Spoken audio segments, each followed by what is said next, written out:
Bienvenidos, miembros del jurado, amigos, compañeros. Esta es mi primera presentación, la cual corresponde a mi primer seminario de tesis. Los seminarios de tesis son la oportunidad perfecta para describir el problema y la propuesta de esta investigación antes de mostrar los resultados de la misma.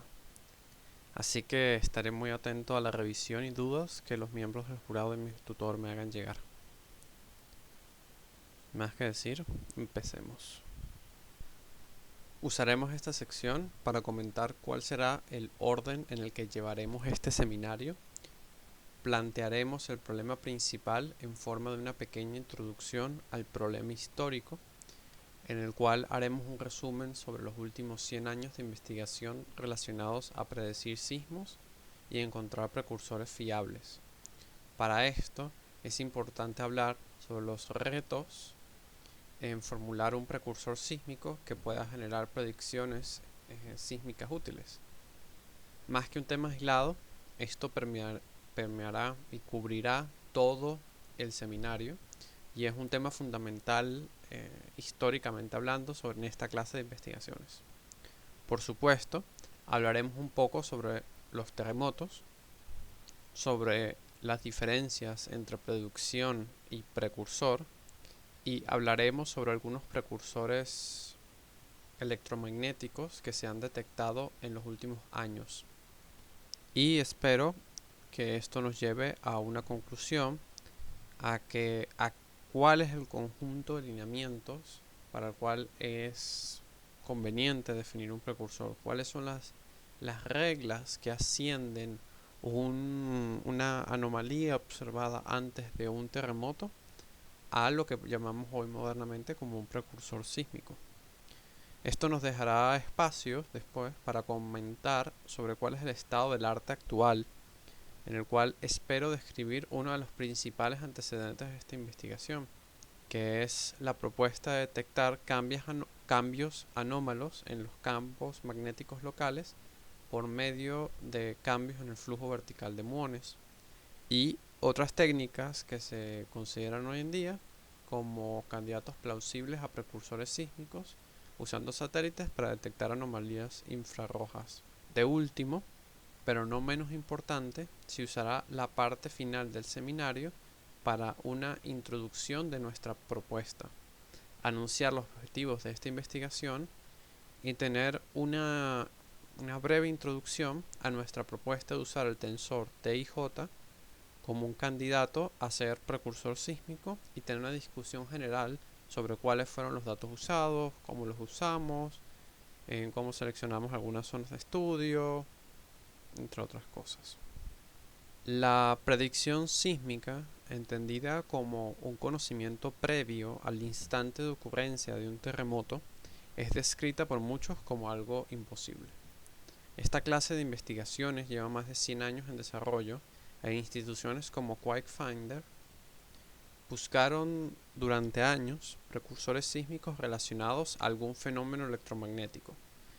No lograron concretar ningún resultado positivo, concluyendo en uno de sus últimos informes que la tecnología y las técnicas actuales no permiten plantear un precursor sísmico que pudiera hacer predicciones significativas. Los terremotos son fenómenos de la naturaleza. Son la principal causa de cambios en el terreno en el planeta Tierra. Y sin embargo, a diferencia de otros fenómenos de la naturaleza, la investigación de precursores sísmicos tiene una especie de manto de misterio. A diferencia de otros fenómenos naturales que se estudian abiertamente, como el clima, el acceso a las mecánicas que rigen el movimiento de placas es muy limitado. Y aquí la respuesta al señor que va bajando la colina. ¿Por qué es difícil predecir terremotos? Bueno, el problema de la predicción sísmica es que no tenemos manera directa de medir el estrés acumulado en la falla. Esto nos condiciona como investigadores a buscar efectos de segundo y tercer orden que pueden o no estar correlacionados al problema inicial. Es como pedirle a alguien que predice el clima que me diga que si va a llover en un día, que me diga si va a llover mañana, pero las mediciones las haga dentro de un armario de una casa o en la parte de abajo de algún sótano bajo tierra. La sismología es una ciencia joven. No es hasta el siglo XIX que empezamos a entender cómo funcionan las causas de los terremotos. Y realmente no es hasta el siglo XX, particularmente hasta los años 60, que surgen los nuevos paradigmas de la tectónica de placas que empiezan a explicar de manera más precisa las causas y la distribución espacial de los terremotos.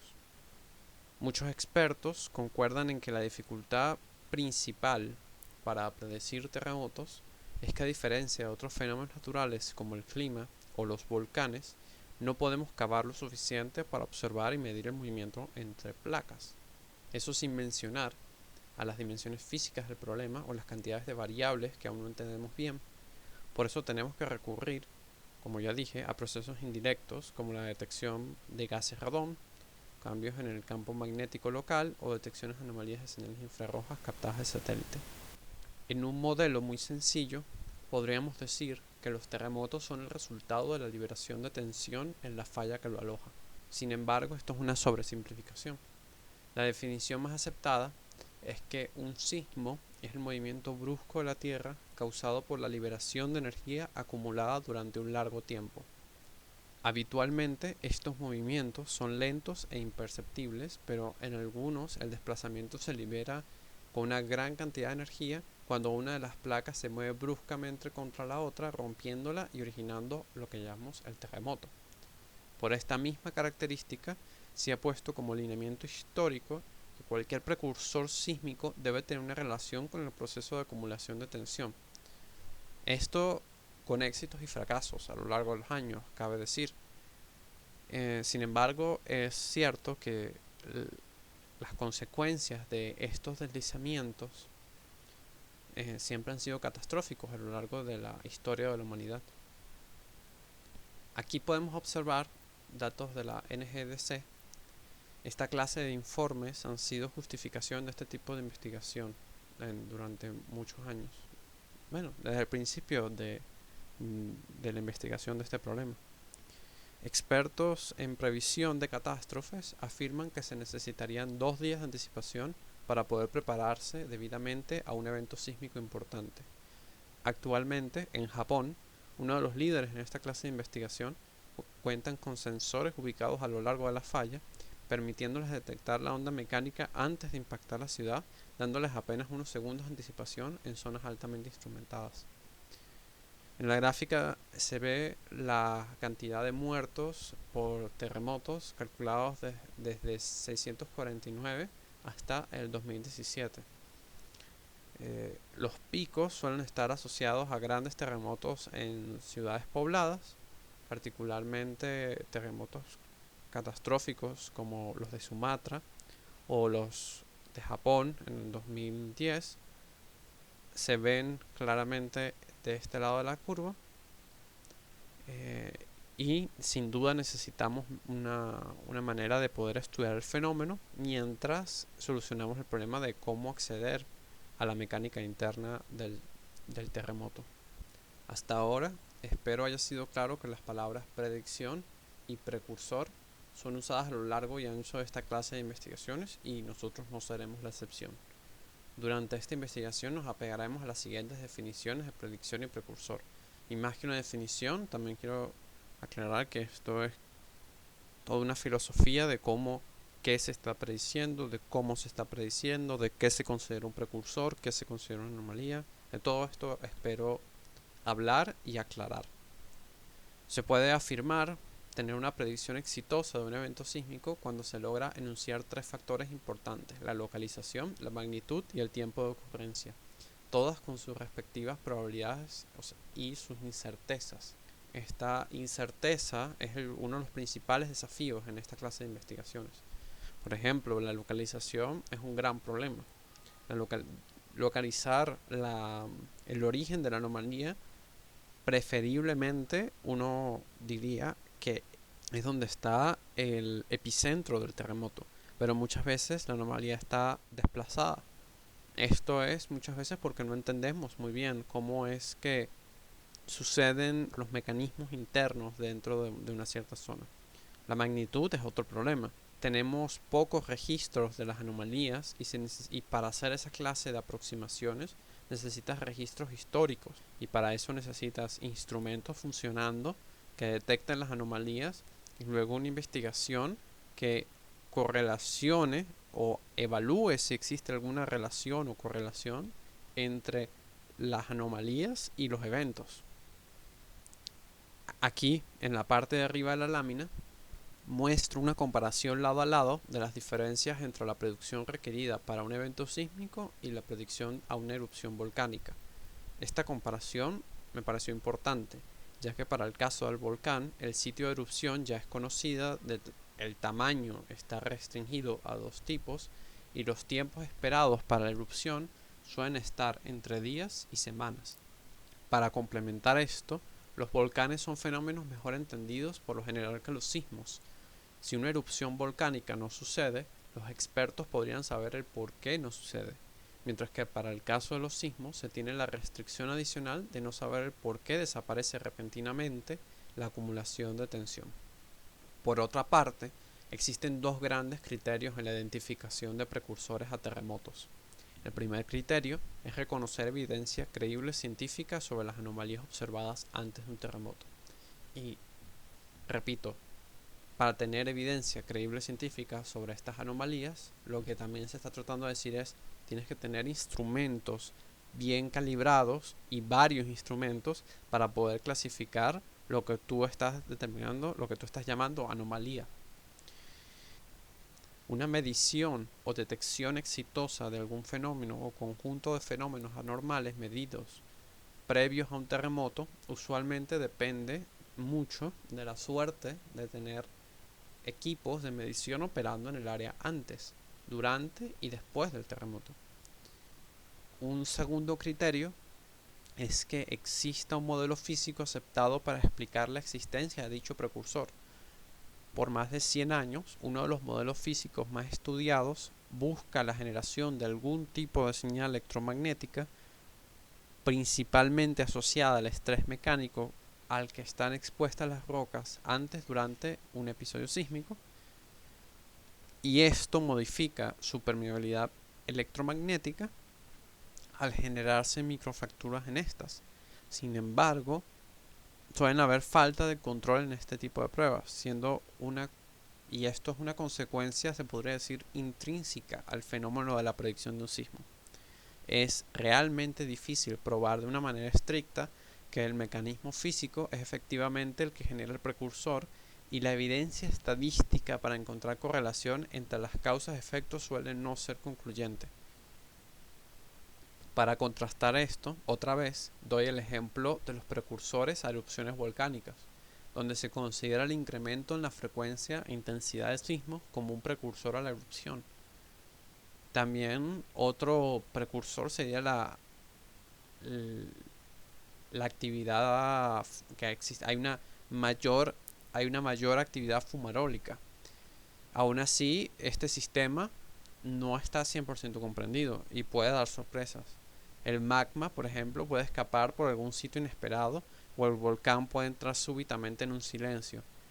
Sin embargo, repito, este sistema es mucho más entendido que el terremoto, y aún entre esas, entre comillas, sorpresas de las que hablo, termina siendo parte natural del fenómeno y no se considera como algo misterioso.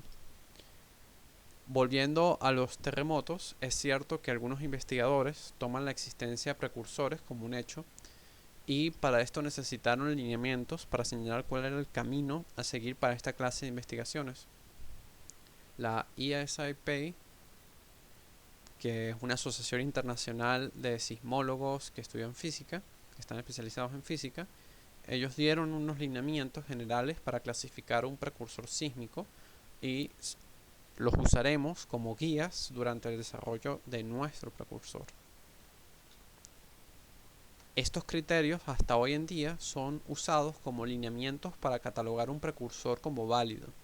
No los leeré aquí para usar el formato de esta presentación, lo dejaré varios segundos en pantalla, y se puede pausar el video y leerlo. Lo que quiero resaltar en estos criterios es que reflejan varios aspectos importantes en la búsqueda de precursores sísmicos. Dichos criterios son compartidos a lo largo de gran parte de la literatura en el tema y coinciden la gran mayoría en que el mecanismo físico que origina la señal precursora tiene que ser un postulado claro. Las definiciones de cualquier búsqueda de anomalías tienen que ser precisas y, por supuesto, piden cierto grado de consistencia entre las relaciones precursor-sismo y que éstas deben ser productos del resultado de análisis de datos. Otra cosa que quiero hacer énfasis es que cual sea la anomalía detectada, esta debe eventualmente enfrentarse a la prueba de probar o no si es un precursor válido. Y esto en esta área de investigación es realmente un problema, ya que por lo general los terremotos no suelen ser dos veces el mismo. Y cualquiera fuera el proceso que llevó a la generación de la anomalía en el primer lugar, puede no encuentre el mismo camino para otro terremoto en otras condiciones. Esto último pone sobre mesa uno de los retos más grandes en esta clase de investigaciones. No basta la reproducibilidad del resultado offline. La detección de la anomalía solo podrá ser ascendida a precursor si se observa con cierta consistencia para diferentes terremotos. Esto nos lleva a cuáles han sido los retos en la formulación de un precursor sísmico y cómo ellos han logrado o no predecir sismos a lo largo de estos años. Empezaré comentando un trabajo en el 2002 de Johnson, publicado por la International Geophysics. Y en este trabajo se recolectan varias cosas. La primera hace un repaso para lo que es el estado del arte del tema para el 2002, explicando los diversos mecanismos físicos propuestos en los cuales el estrés acumulado en la roca podría estar generando una señal electromagnética medible, y menciona, podría ser un efecto piso magnético, un efecto electroquinético, podría ser procesos de generación de carga, podrían ser efectos magnetohidrodinámicos, y él hace una lista. Y en el mismo paper también comenta sobre el estado del arte para la fecha del artículo en las limitaciones de medir campos electromagnéticos locales, mostrando que, como suele ser en esta clase de investigaciones, el problema es que la relación señal-ruido no es favorable para la señal.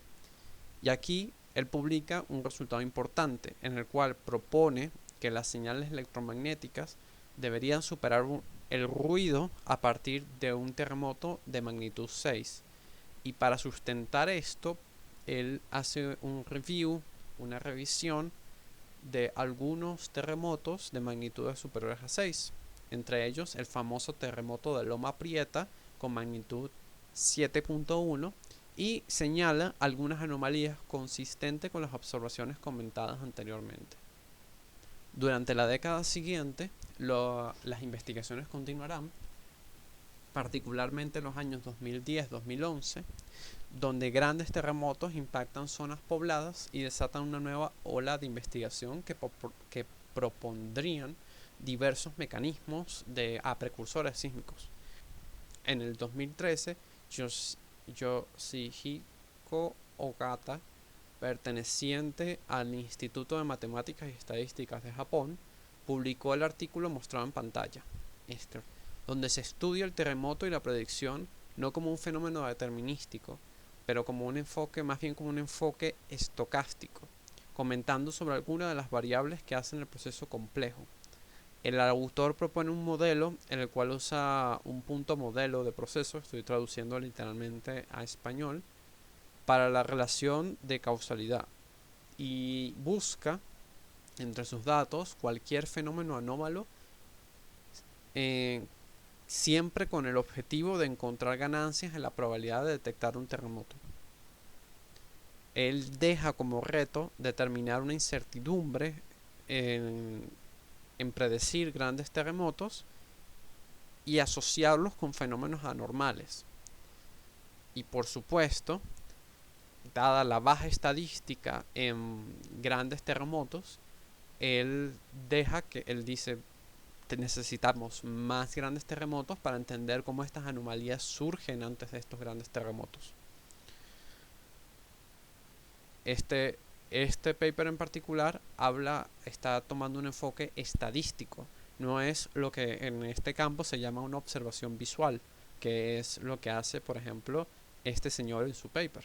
Que no está mal, simplemente esto es otra manera de tratar de abordar el problema.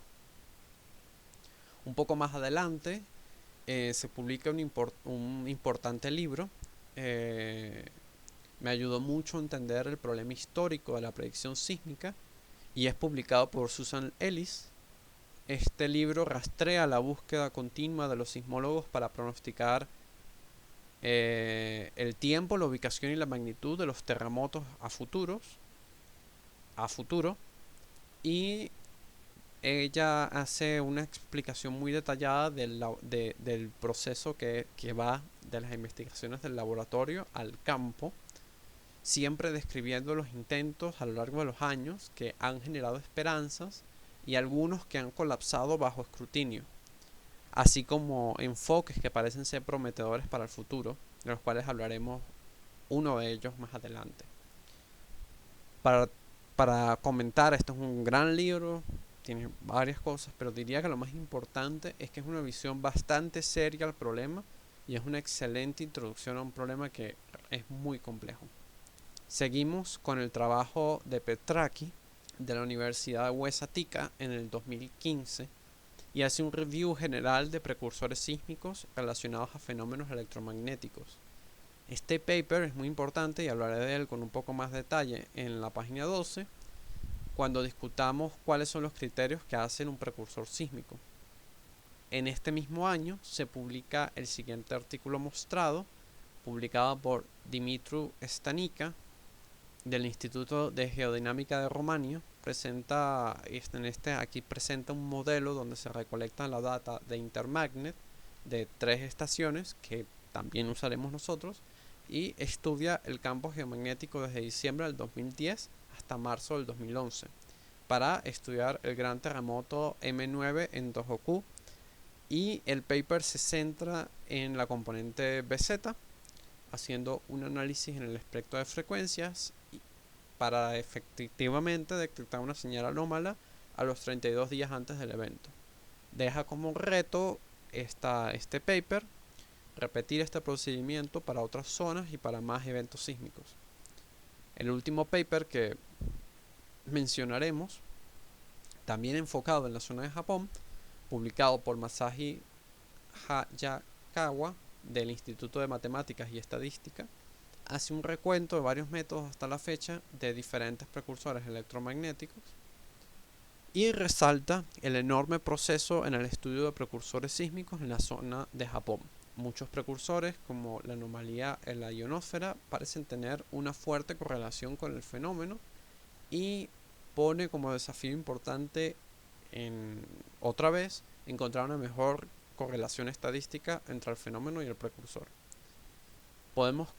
Quiero concluir esta lámina diciendo que en esta área de investigación afirmar encontrar precursores suele ser un enfoque multidisciplinario y mirando otros fenómenos naturales y las ciencias que lo estudian como la climatología, se acepta que la naturaleza del problema es no lineal y por lo tanto impredecible en el sentido más estricto de la palabra. Sin embargo, eso no nos puede detener. Hay que hacer más investigación y, al igual que muchas conclusiones de estos papers, es difícil hacer estadística de un fenómeno donde la anomalía es la constante.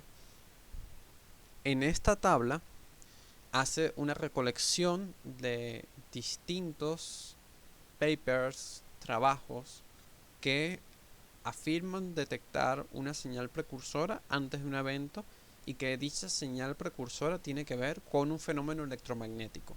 Usan la letra B para indicar que la señal se detectó antes y la letra A para indicar que la señal fue después. No mostraré toda la tabla de este seminario, ya que es bastante larga, pero haré algunas observaciones que me parecieron importantes.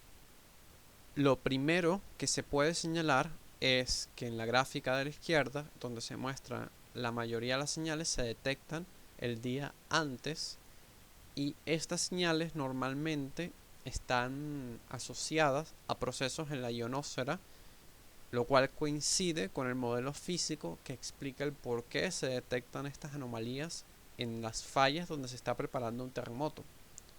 Por otra parte, en la gráfica de la derecha se muestra el método que se usó para determinar si había o no una señal precursora.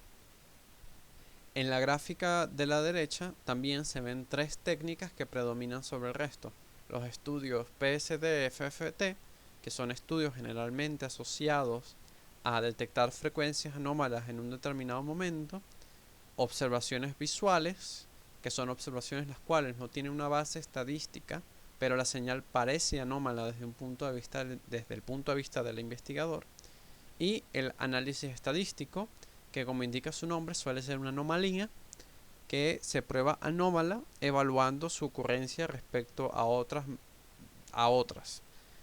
En la categoría de otros, etiqueté técnicas un poco más específicas, como por ejemplo el método del delay, estudios de entropía, análisis espectrales muy especializados, entre otros. La variedad de técnicas y los mecanismos físicos son variados. Todo esto podría estar relacionado a etapas diferentes en el proceso de construcción que lleva a un terremoto. Esto espero se visualice distinto en la siguiente imagen, donde se muestra un enfoque un poco más moderno, donde el terremoto puede ser estudiado como una cadena de reacciones que empieza incluso antes de la acumulación de estrés en la falla. Procesos como la detección de anomalías en la ionosfera suelen ser detectados días o horas antes, en contraste con las anomalías en la liberación de gases radón. Por otra parte, esta figura muestra que la predicción de cada foreshock o aftershock es tan complicado como la detección del terremoto. También quiero comentar que se le consideraría un estudio o previsión sísmica al conjunto de fenómenos que pasa el mes antes, y que esto últimamente está siendo investigado con bastante seriedad como posibilidad a sustituir la idea del precursor sísmico para no causar tanto revuelo en la comunidad científica. Entonces, ¿cuál es el estado del arte actual en predicción sísmica? ¿Y cuál es nuestro antecedente directo para justificar esta investigación? Como ya hemos planteado, muchos investigadores dirían que es imposible predecir un sismo o un terremoto, pero revisaremos algunos ejemplos modernos de precursores sísmicos que parecen indicar lo contrario. En un trabajo reciente publicado en el 2017 denominado así, y no lo leeré porque tengo un excelente inglés, se estudia la posibilidad de detectar anomalías termales relacionadas con la preparación de terremotos y amplía nuestro entendimiento entre la relación del cambio de flujo de calor sobre áreas donde se está preparando un terremoto, entendiendo el fenómeno que causa la anomalía como una cadena de reacciones que empieza con la ionización por la liberación de gases radón o otros gases que consecuentemente forman vapor de agua en los recién formados iones, y esto genera lo que ellos llaman un latent heat, o abrevian LH, el cual es posteriormente liberado, y esto lleva a la formación de anomalías locales de radiación termal, que también son conocidas como OLR, Outgoing Long Wave Radiation. Esto permite comparar la energía LH obtenida por integrar la superficie del flujo LH sobre un área y tiempo con energías de liberación asociadas a estos eventos. Este trabajo es muy interesante porque logran relaciones experimentales entre la OLR y los grandes terremotos estudiados en el trabajo. Entre algunos de los terremotos que estudiaron están los megaterremotos en Sumatra, y los más prominentes serían el 9.1 el 26 de diciembre del 2004, el 8.7 el 28 de marzo del 2005 y el 9.0 en Tohoku en el 2011, el cual también incorporaremos a nuestra investigación. Este trabajo, entre sus conclusiones, afirma que varios días antes a ciertos terremotos, se detectaron señales en el infrarrojo relacionadas a procesos sísmicos y que dicha señal fue observada en el epicentro por 2 satélites distintos, detectando señales anormales 4 días antes de un sismo en Turquía y antes de un sismo de M6 en California. Otro trabajo que hace algo parecido a este sería este trabajo mostrado en pantalla, donde con una técnica similar a la comentada anteriormente se detecta otra anomalía termal para el terremoto de M6.5 en China, y para este caso en particular los sensores estaban distribuidos a lo largo de la falla y se pudo detectar la anomalía. Aquí se ha tenido suerte de tener instrumentos operativos en el lugar correcto al momento correcto. Entre los resultados resaltantes de esta investigación puedo comentar que la gráfica de la izquierda, donde los autores muestran el espectro de frecuencias de la señal asociada a la temperatura para diversos rangos de frecuencias, siendo las azules las de mayor longitud de onda y las naranjas perteneciendo al rango de señales infrarrojas, con la flecha roja mostrando la localización temporal del terremoto para una región A y una región B cercanas al epicentro del sismo. En la gráfica de la derecha se muestra la evolución de la señal desde el 8 de julio hasta el 6 de septiembre del 2017 en la región cercana al evento, con la estrellita siendo el epicentro del terremoto. Muestra una clara correlación temporal entre la señal infrarroja anómala y el terremoto, y esta señal empieza hasta 10 días antes del sismo. Otro trabajo publicado en el 2020, titulado como se muestra en la parte superior de la pantalla y trabajado por los miembros de QuakeFinder en una colaboración con ellos, muestra una propuesta de estructura algorítmica para transformar los datos geomagnéticos y entender si tienen alguna y estudiar si tienen alguna capacidad de predecir terremotos. El estudio se centró en California y demostraron una relación débil pero existente en una base de datos bastante grandes de sismos más datos geomagnéticos. El método usado consistió en separar los datos en ventanas de tiempo y extraer anomalías estadísticas de dichos datos para poder obtener un proceso de la señal. Esto les permite tener un ranking de qué señal es anómala dentro de cada ventana, evaluándola luego con una curva ROC. En el mapa de calor mostrado en pantalla muestra los z puntajes sacados de una curva ROC al filtrarlos por una distancia al hipocentro y una magnitud mínima. Este resultado es muy interesante porque el z puntaje está definido como qué tan lejos está la señal de la media midiendo con respecto a la desviación. En este caso estamos hablando de la curva RHO. Entonces, contra más lejos esté la señal de la media de la curva RHO, mejor, porque significa que la señal logra los umbrales asociados a un punto determinado en la curva RHO, logran discriminar mejor y logra una mejor predicción.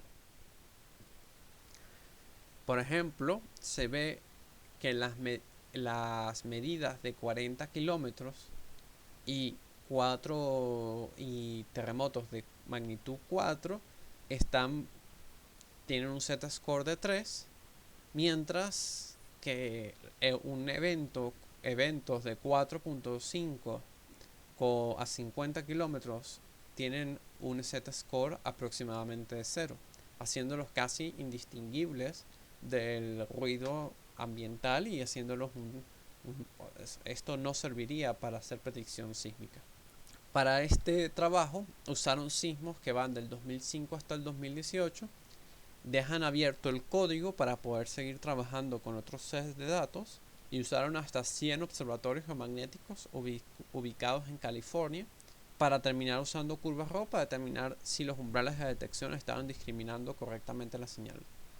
Dejan como el desafío más grande buscar otras relaciones entre parámetros no explorados o cambiar la forma en que la señal es formada.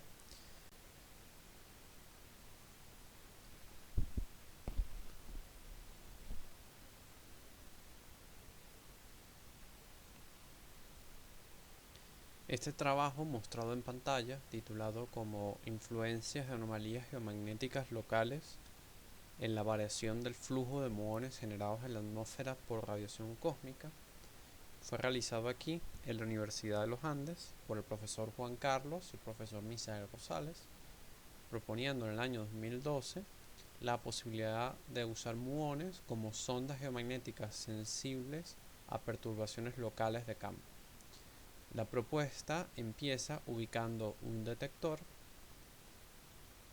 el cual es un tanque Cherenkov, y disculpen si esa no es la pronunciación correcta, pero este tanque permite estudiar el flujo de partículas a nivel del suelo. En el trabajo se muestran alteraciones en el flujo de muones con más de 2 gigaelectronvoltios antes de un sismo de 4.2 en la localidad de Tucaní, y el sismo ocurre a 32 kilómetros del detector. Aquí tengo que hacer el comentario que el tanque se encuentra al fondo de una columna que aquí se muestra en pantalla.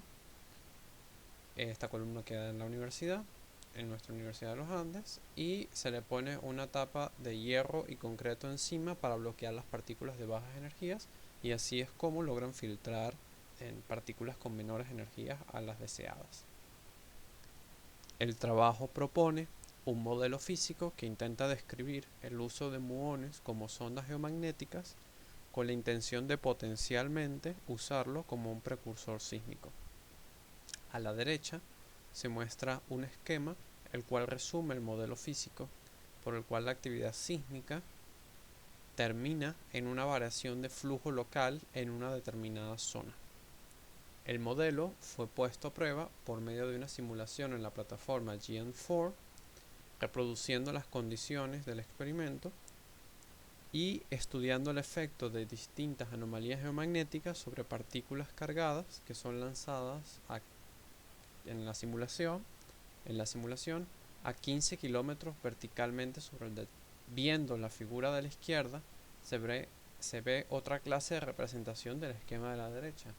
El trabajo yo lo separaría en dos, una parte teórica y una parte experimental. La parte teórica vendría siendo la exploración del modelo por medio de la plataforma GN4, y la parte experimental, los resultados directos que miden variación de flujo de muones verticales antes de un evento sísmico. Para comentar sobre la parte teórica, diré que entre los resultados destacaría que las variaciones en el orden de los 40 nanoteslas causan deflexiones medibles, y que dichas deflexiones provocan un cambio en la densidad de partículas en el suelo, que también son medibles gracias al detector. Para la parte que estoy llamando experimental, se sostiene la idea de un precursor a mediano plazo, más o menos 15 días antes de los eventos, y en la pantalla se muestran una de las figuras mostradas en el trabajo. Se muestra el flujo muónico antes, durante y después de un evento sísmico, siendo la línea azul el flujo de muones, la roja en la media de dichos datos, sería esta línea aquí. La línea base está representada por morado y la suma acumulada de eventos en magenta. Las líneas verticales verdes representan sismos que pasan en la actualidad y muestran dos casos con más de 200 días ambos, donde la señal experimenta un súbito cambio días antes del evento sísmico. Aquí se ve súbito cambio y aquí se ve el cambio también. Esto que estamos haciendo dentro de los estándares de esta clase de investigaciones se llamaría observación visual, pero otra vez quiero decir que hay una aparente correlación entre la anomalía y el fenómeno. Este trabajo es muy extenso, yo solo estoy tocando algunos aspectos superficiales, La calibración del instrumento y el procedimiento también forman una parte importante del trabajo. Entonces quiero concluir esta sección diciendo que tenemos una serie de trabajos apuntan a una posible relación entre la señal electromagnética y el sismo, pero a la vez parece que hay problemas con la relación entre la señal ruido. Hay un problema intrínseco en la reproducibilidad del experimento y que todo esto conforma parte de los grandes retos que tenemos que enfrentar en nuestra investigación. Nuestra investigación está titulada como el tensor relativista TIJ de energía-impulso como precursor sísmico no convencional usado en la predicción de grandes terremotos. Diremos que voy a explicar que el tensor TIJ nos permitirá magnificar la relación señal-ruido para detectar la anomalía geomagnética.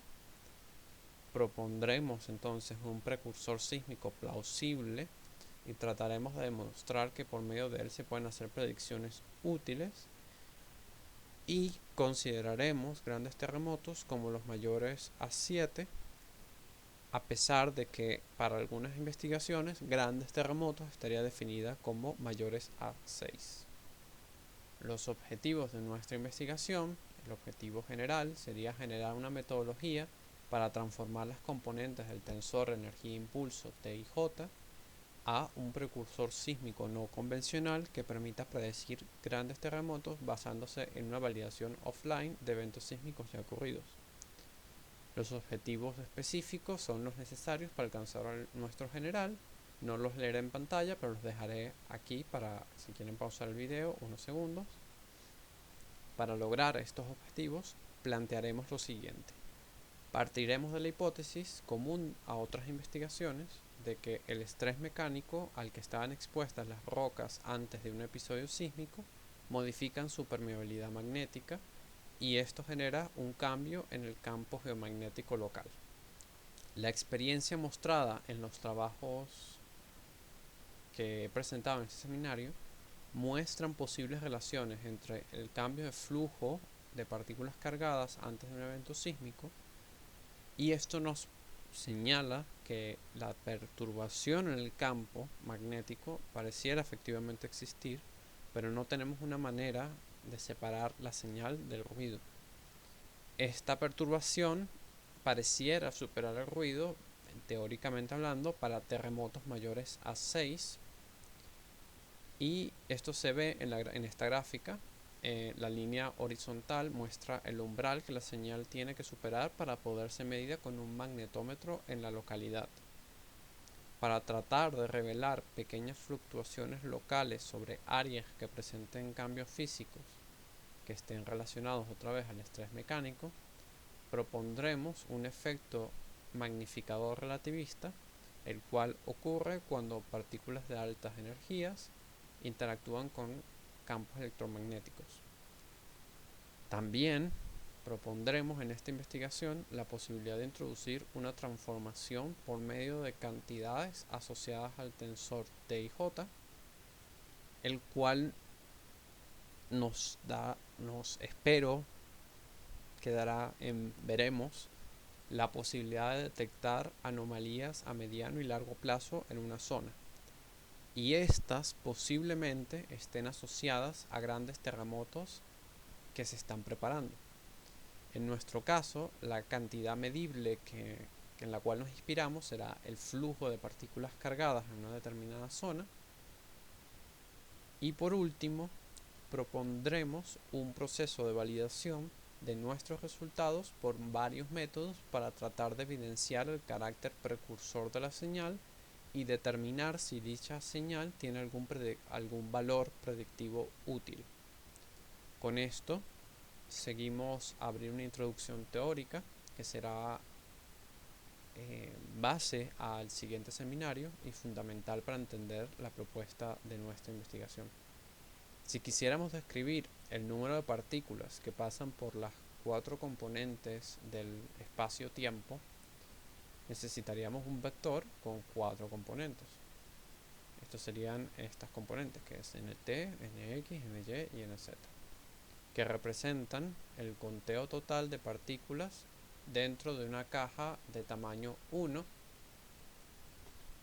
y esta descripción es suficiente para describir el flujo de partículas en cualquier dirección.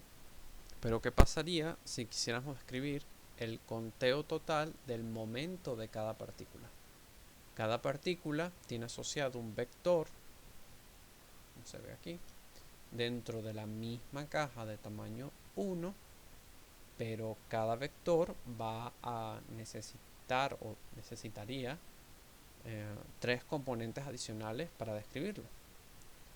A diferencia del caso anterior, no podríamos describir el sistema con solo 4 componentes espacio-tiempo, y por eso es que tenemos el tensor 4×4, que llamaremos el tensor energía-momento, el cual describe el flujo de los momentos que pasan por el cubo. Repito, lo que mide este tensor es el flujo de los momentos, mientras que en este ejemplo era el flujo de las partículas. Por eso es que aquí podríamos decir que lo que se está describiendo es la cantidad de alfa momento que pasa a través de una unidad 3D de volumen constante beta. Estas 16 componentes del tensor energía-impulso nos da una descripción bastante completa de cómo el cuadrimomento se mueve por el espacio-tiempo. En la figura de la derecha muestro un montón de partículas moviéndose por el espacio-tiempo, y cada una tiene su propia línea de universo, que serían estas líneas. El resultado de este movimiento sería algo parecido a un río de cuadrimomentos que atraviesan un cubo. Si yo tomara un corte transversal del cubito azul de unidad constante beta, entonces el momento total será descrito por las 16 componentes del tensor energía-impulso.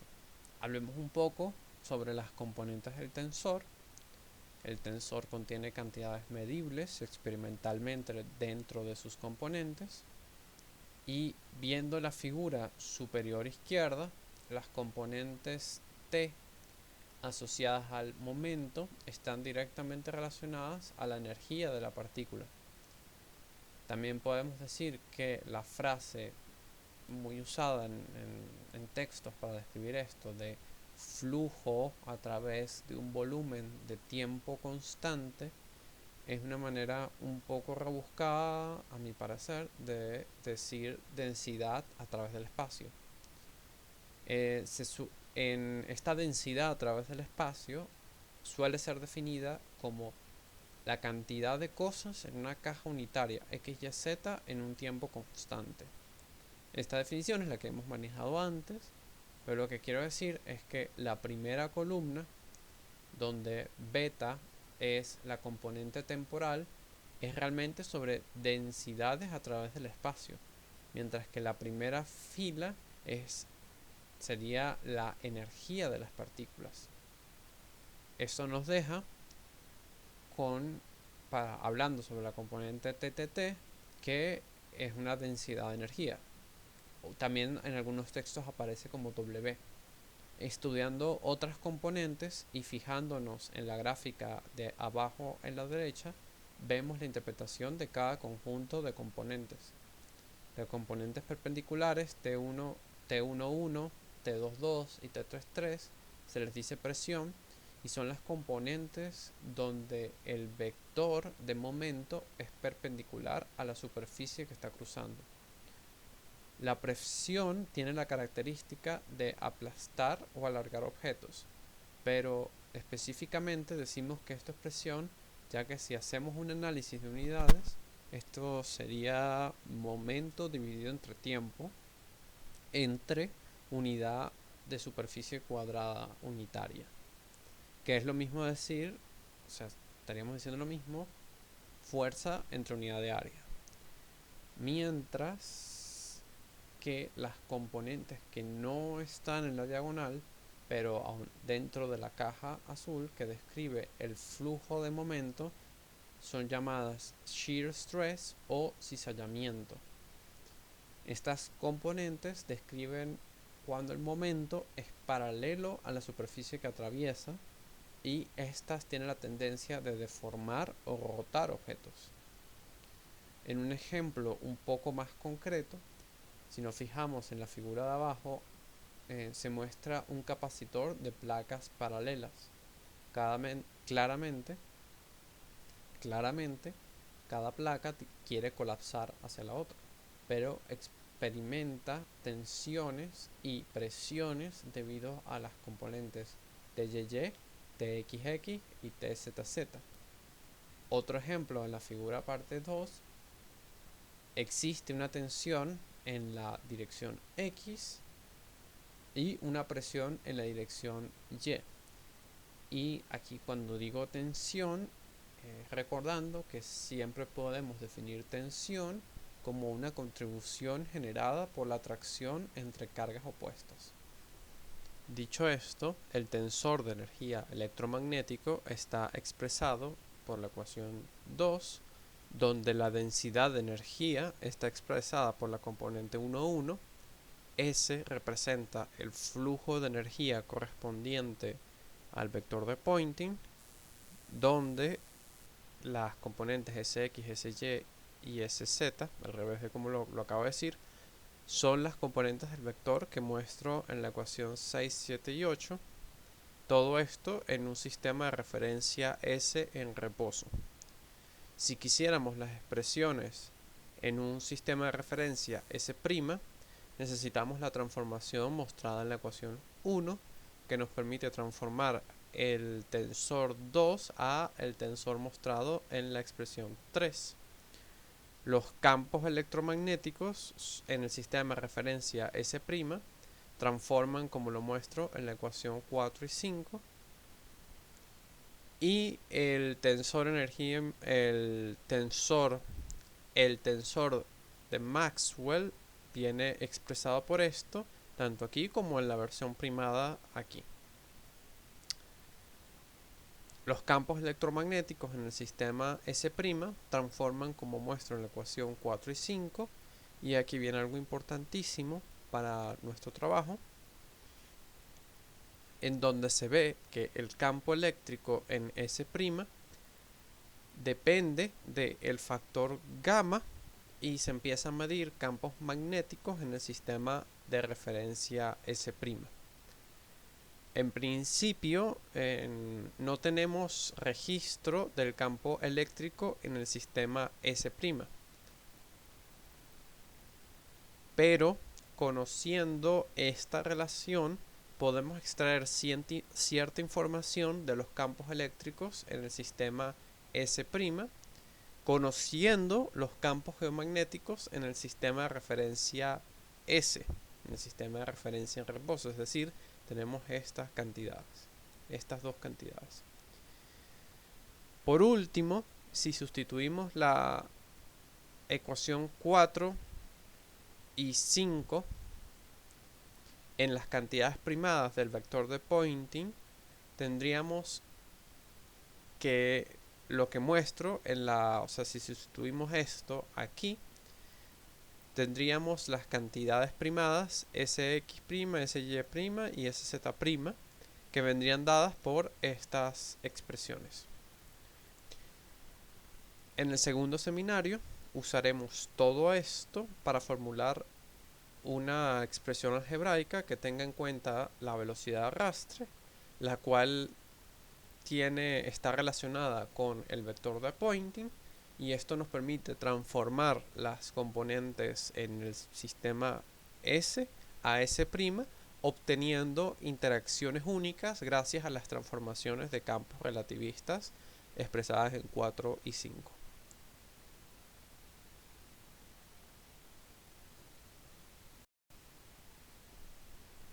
Procedemos a hablar un poco sobre la plataforma que usaremos para tener nuestro catálogo de sismos.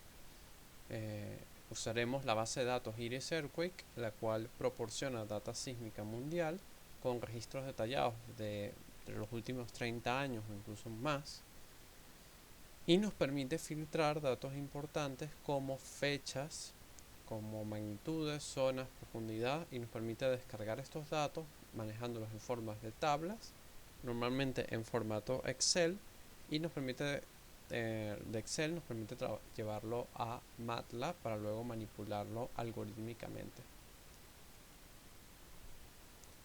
A pesar de la enorme cantidad de datos sísmicos y los años que se manejan, la distribución de los sismos no es uniforme y por lo tanto es importante siempre tener eso en mente a la hora de ubicar estaciones geomagnéticas que tengan en cuenta esos sismos. Para tener datos geomagnéticos mundiales usaremos la plataforma Intermagnet, la cual cuenta con 151 estaciones a lo largo del mundo y están especializadas en la adquisición de datos. Intermagnet asegura que en sus datos etiquetados como definitivo tienen los parámetros especificados en pantalla a la derecha y va a depender de los instrumentos que tenga un determinado laboratorio. Aquí otra vez resalto que a pesar de tener una gran cantidad de estaciones, la mayoría se encuentran ubicadas en Europa y esta es una zona relativamente silenciosa sísmicamente. Aquí se presentarán que no todas las estaciones además no presentan data de la misma manera, con la misma calidad. Esto es normal en este tipo de investigaciones y se propondrá una serie de procedimientos para trabajar con algunos de estos problemas. Ahora, si usamos estas dos bases de datos, las de Intermagnet y la de IRIS, tenemos un estudio más íntegro que nos permite estudiar zonas teniendo en cuenta la posición de las estaciones geomagnéticas y la sismicidad de la zona. Las zonas verdes representan zonas que fueron integradas en nuestra investigación por tener, por ejemplo, alta sismicidad y zonas que dan buena calidad de datos geomagnéticos, a excepción de la zona europea, que es una zona silente, sísmicamente hablando, pero con buenos datos geomagnéticos y se usará para calibrar el experimento. De esto hablaré con mucho más detalle en el próximo seminario y cuando esté dando los resultados de mi tesis. Sin embargo, también quiero resaltar que hay zonas como las azules que se tomaron en cuenta pero fueron finalmente descartadas por la calidad de los datos que son entregadas por las estaciones en sus respectivas zonas. Este es el fin de mi primer seminario y los dejo con lo que será el índice de mi segundo seminario, en el cual hablaremos sobre por qué es importante la transformación relativista para los campos geomagnéticos locales. Hablaremos una pequeña introducción de la metodología de la tesis y especificaré a lo que nos referiremos como la calibración y la producción. Y bueno, este es el final de mi primer seminario. Nos vemos en el segundo seminario. Chao.